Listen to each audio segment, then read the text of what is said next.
Greater Noida आंकड़ों में बढ़ रही है मृत्यु दर, सरकारी आंकड़े दिख रहे हैं कम।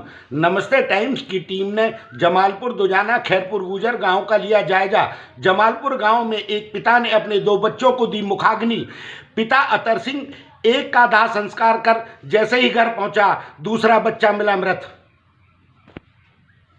एक बार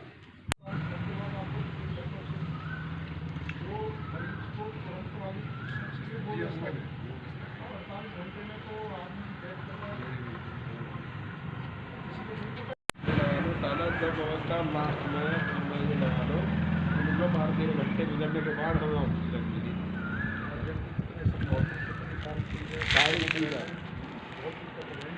और ये लगा लो कि हमें अगर 12 घंटे बाद मिले तो कॉन्टैक्ट का भी भागी नहीं, उसके 1 घंटे बाद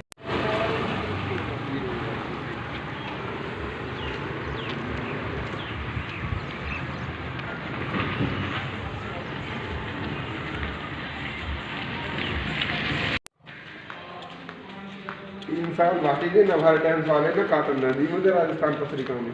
क्यों? आजा आजा आजा आजा अभी आप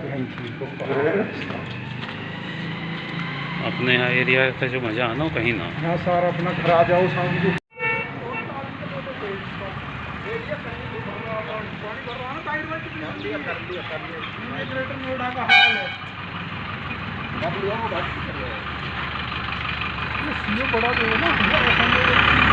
एक ही परिवार के 2 जवान बेटे चले गए। सुबह बताया जा रहा है कि बेटे की मुखाग्नि देने बाप पहुंचता है, जैसे ही घर वापस आता है दूसरे बेटे की भी कोरोना से मौत हो जाती है। बहुत दुखद घटना गांव में हुई और इसके अलावा कई गांवों में ऐसी दुखद घटना हुई है कि एक परिवार से 2-2, 3-3 सदस्य। अच्छेजा से जो वेद नागर है उनके 2 भाई, वो तो अस्पताल में एडमिट थे, लेकिन अस्पतालों में भी कहीं ना कहीं लापरवाही आ रही है। जो एडमिट हैं उनको खाने की या उनके देखरेख में कहीं ना कहीं स्टाफ की कमी है कि उनको एडमिट करने के बाद भी उचित इलाज नहीं मिल पा रहा है। और इसमें एक जो बहुत बड़ी लापरवाही प्राइवेट हॉस्पिटल और कोविड हॉस्पिटलों की आ रही है कि जो पेशेंट है, जो संक्रमित हैं, उनकी यदि आप सीटी कराएंगे तो उनके लक्षण आएंगे कोरोना के, और यदि आप उनकी कोविड की जांच कराएंगे तो नहीं आएंगे, लेकिन उनके फेफड़े संक्रमित हैं और उनकी डेथ हो रही है और अस्पताल उनको एडमिशन करने से मना कर रहे हैं। जबकि केंद्रीय स्वास्थ्य मंत्रालय का स्पष्ट निर्देश है, प्रदेश सरकार का स्पष्ट निर्देश है कि किसी भी मरीज को कोरोना की रिपोर्ट के आधार पर आप मना नहीं कर सकते, आपको एडमिट करना होगा। लेकिन सारे अस्पताल इन आदेशों की अनदेखी कर रहे हैं, स्वास्थ्य मंत्रालय के आदेशों की अनदेखी कर रहे हैं। वो कहते हैं कि पहले कोरोना की रिपोर्ट लाओ। बहुत सारे मरीज ऐसे हैं जिनमें पॉजिटिव रिपोर्ट नहीं आई, लेकिन उनके लक्षण कोरोना के हैं और उनके फेफड़े संक्रमित हो चुके हैं और उनका ऑक्सीजन लेवल घट रहा है और उनकी डेथ हो रही है। बताया जा रहा है कि जलालपुर गांव में 2 दर्जन के आसपास लोगों की मौत हो चुकी है। कितने दिनों में ये मौतें हुई हैं, कारण क्या है? लास्ट पिछले 10 दिन में कोरोना से संक्रमण के कारण ये मौतें हुई हैं और इलाज ना मिलने की वजह से। सबसे हाईटेक जिला है, सबसे ज़्यादा राजस्व देने वाला जिला, सबसे साक्षर जिला है और यहाँ पर 3 बड़े बड़े प्राधिकरण हैं जिनका करोड़ों रुपए का बजट है और इतना बजट है जो कई स्टेटों के वार्षिक बजट के बराबर है। लेकिन यहाँ के जो मौतें हो रही हैं, अकेले जलालपुर की बात नहीं, दुजाना की बात की जाए 17 मौतें, छपरोला की बात की जाए 50 मौतें, सादुल्लापुर की बात की जाए, जलालपुर की, मिलक लच्छी की, तुस्याने की, खैरपुर की 25 मौतें, साबेरी में पिछले 10 दिन में 30 मौतें। ये पिछले 10 दिन का आंकड़ा है। यदि उससे पहले जाएंगे तो और संख्या बढ़ जाएगी। और ये पूरे प्रदेश, जो सरकार पूरे प्रदेश का आंकड़ा दिखा रही है, ये उसके बराबर केवल 10 गांवों का आंकड़ा बैठता है। और इनकी कारण केवल इनको समय पर इलाज, बेड, वेंटिलेटर और ऑक्सीजन ना मिलना होगी। क्या प्रशासन ने गांव में आकर निरीक्षण करा, सैनिटाइजर कराने का काम किया? सैनिटाइजर स्थायी इलाज नहीं है, केवल रोकथाम के लिए, संक्रमण ज़्यादा न फैले, वायरस इससे मरता नहीं है। लेकिन फिर भी अथॉरिटी की तरफ से या जो प्रशासन के अधिकारी, उन्होंने गांवों को बिल्कुल अछूता और सौतेला व्यवहार गांवों के साथ हो रहा है। अभी तक कोई जांच गांवों में नहीं हो रही है और कितने मरीज हैं उसका कोई आंकड़ा नहीं है। होम आइसोलेशन के लिए क्या दवाई हैं या उनके लिए सिलेंडर मिल पा रहे नहीं मिल पा रहे, इस पर कोई टीम बनाई नहीं गई है।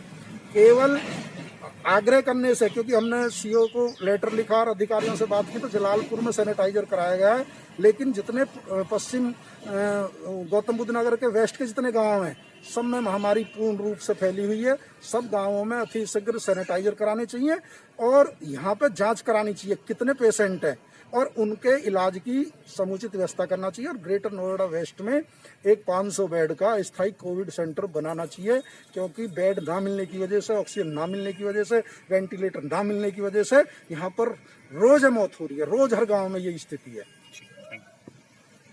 मोहित कुमार, गाँव रोजे जलालपुर। क्या हुआ था आपकी बहन के साथ? मेरी बहन को ऑक्सीजन लेवल काफ़ी कम हो गया था, तो इसी वजह से फिर उनको हॉस्पिटल लेके गए।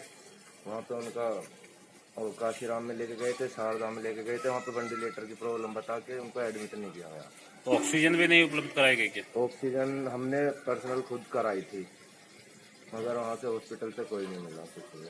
जब आप हॉस्पिटल लेके गए थे तो डॉक्टर ने ऑक्सीजन उपलब्ध नहीं कराई, प्रशासन ने ऑक्सीजन उपलब्ध नहीं कराई? नहीं, वहाँ पे हमारे पास था तो उन्होंने काशीराम में थोड़ी देर के लिए ऑक्सीजन लगाई थी। फिर बोला कि यहाँ से अगर कहीं और लेके जाना है तो अब आप एम्बुलेंस बुला लो और वहाँ से लेके चले जाओ। कितनी एज थी आपकी बहन की? 31 ईयर थी। क्या हुआ था बच्चों को?